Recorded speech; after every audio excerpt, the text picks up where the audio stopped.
Opinião CBN, com Guilherme Filho. Bom dia.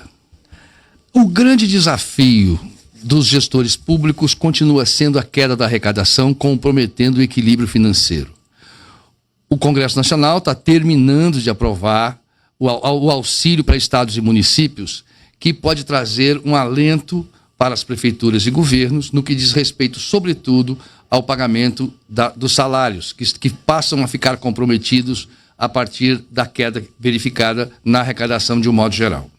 Mato Grosso do Sul tem uma situação bastante peculiar, porque todos os indicativos da atividade, por exemplo, do agronegócio, são positivos, apesar da pandemia.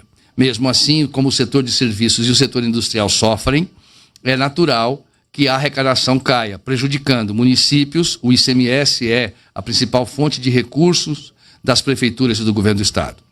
Com isso, o governo passou a estudar, nós já falamos aqui sobre isso, a possibilidade de usar recursos, por exemplo, dos outros poderes para compor um outro novo fundo que venha, sobretudo, socorrer a folha de pagamentos. O assunto é delicado, o assunto envolve reações corporativas naturais e vem sendo discutido ainda sem uma proposta formal por parte do governo do estado quanto ao aspecto legal. Ou seja, não há um projeto de lei encaminhado ainda para a Assembleia Legislativa, mas eles seguem alinhavando os pontos em que pode, principalmente, aliás, os valores que poderão ser alocados nesse fundo a partir dos recursos do Tribunal de Justiça, Tribunal de Contas, da própria Assembleia Legislativa e do Poder Judiciário.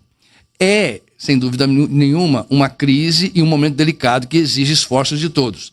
O Estado já viveu momentos parecidos com esse no passado, mas nunca nestas proporções.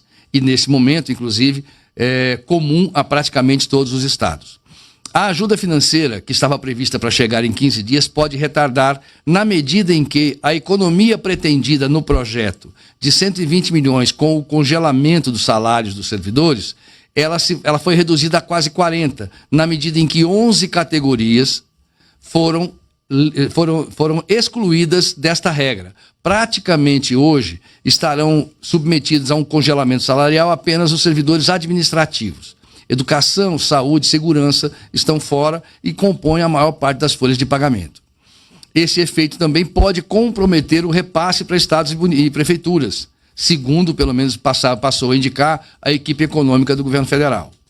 É um momento bastante delicado, exige realmente muita atenção por parte dos gestores e não retira do horizonte medidas ainda mais graves, mais drásticas, no corte de despesas de um modo geral, podendo inclusive atingir a folha de pagamentos.